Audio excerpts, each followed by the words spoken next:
Now that I have a little bit of energy, I finally ate a little bit more than I've had in here in a little while. Um, Sorry, it's hard to focus after going through what I had gone through yesterday. But what happened was I was in my room, I was listening to music or watching TV or something, and I was having seizures or something like it. They did a whole bunch of tests and they couldn't decide officially what it was that was happening to me. I'm assuming it was seizures. I'm okay now. I mean, they released me. If you don't believe I was there, I didn't get this from going out drinking last night. I don't do any of that garbage. Alcohol is not... I'm not going to get all preachy about that.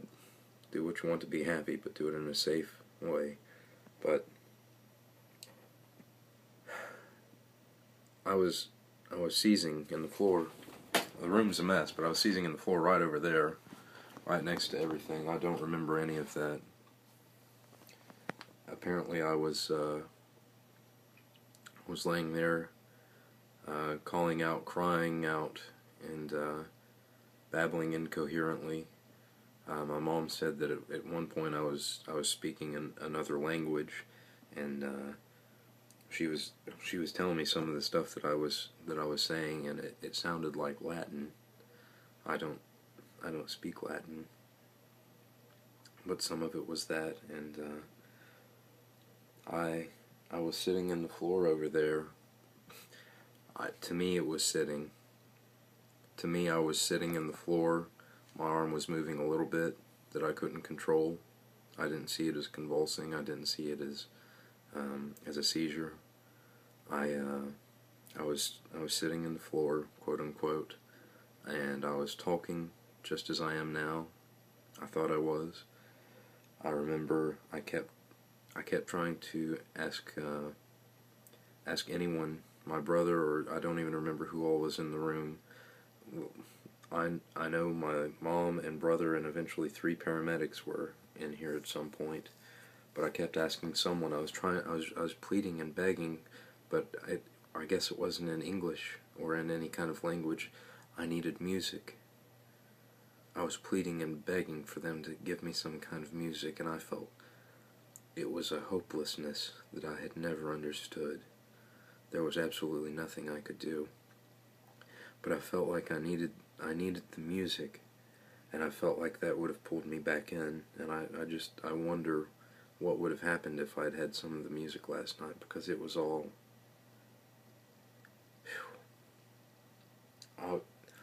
I could see the room from where I was sitting, but you know how out of the corner of your eye, out of your peripheral vision, however you say it, you can see, like I would ordinarily see my hair hanging down a little bit. I would see my nose, some of my cheeks, and around that I would see the body and everything. I saw no bodies in my room. I saw everything in the room, but there were no persons. I felt the energy that was in here. I knew that I was talking to someone, and that there was someone that was listening or trying to. I had no idea that they could not understand me.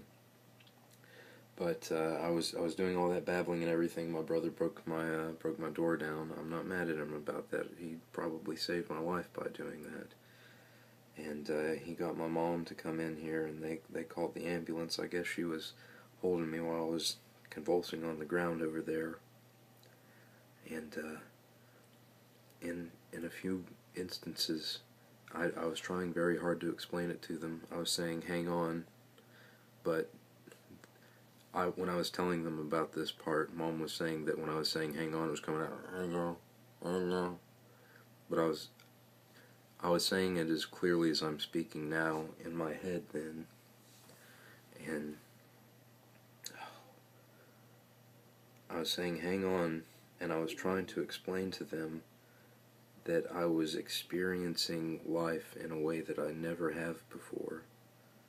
And I hope no one will ever have to go through what I did, but I do hope that you can, in a good way, see that experience even temporarily. My eyes have never been very good, and since after this has happened I can actually see a little bit better than I did before. I don't know what it is about it. It's all very hard to believe, and it sounds like a bunch of bollocks. It sounds like I'm crazy, but many of you know me. I'm not crazy. I'm a very, very sane person.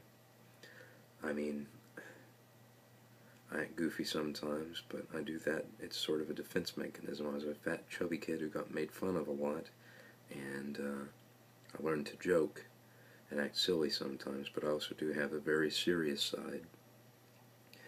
And throughout all of that, I mean, I don't know what I would have done if I hadn't been reading into information about consciousness and spirituality, and I'm having a hard time finding words, so please bear with me. I don't know what I would do if I had not looked into these things. I don't know if I would have been able to find the way back. I don't know if I felt my mom calling me back or my brother. I very loosely remember my mom talking to me, but I don't remember what she said. And it was funny. I use the term loosely there, but when I was trying to speak in the floor, to me it was the opposite. I was speaking clearly, and they were the ones that I couldn't understand.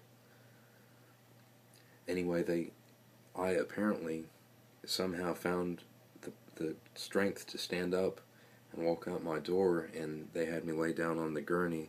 I don't remember much of that. They wheeled me down the front porch, up our little bit of a hill, and loaded me in the ambulance.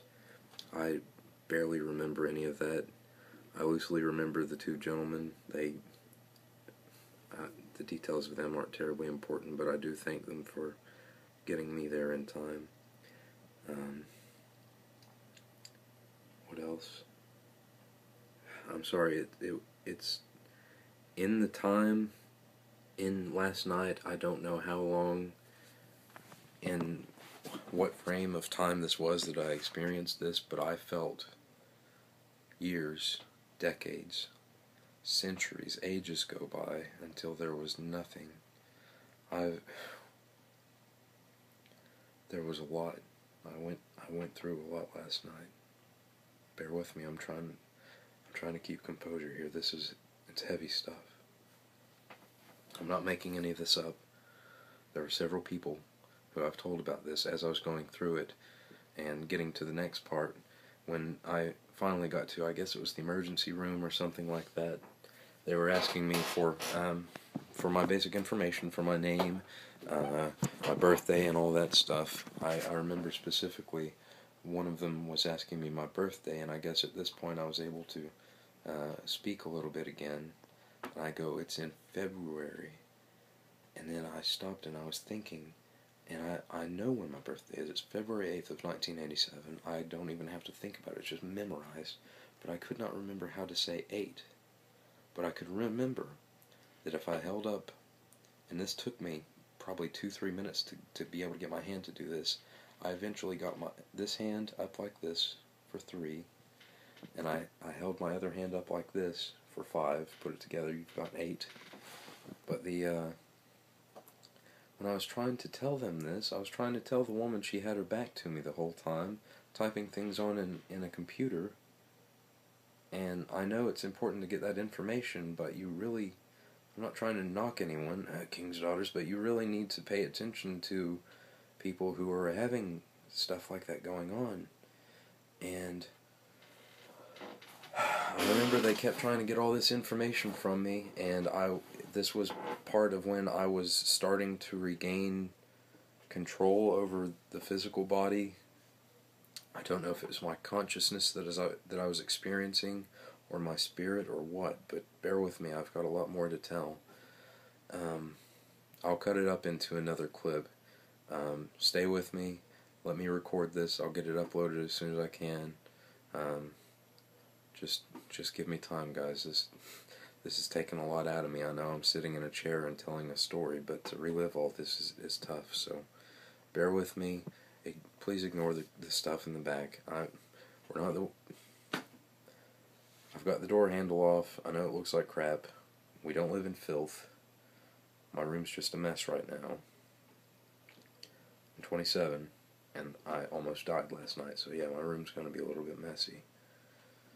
So, give me a second, and I'll work on getting the next part of this up. I'd originally said it was going to be roughly 3 parts. I guess the explanation will be maybe 3 parts. I'm trying to keep this video under 15 minutes. It's at the 10 and a half mark right now, so I'm going to upload this, and I'll continue in just a second.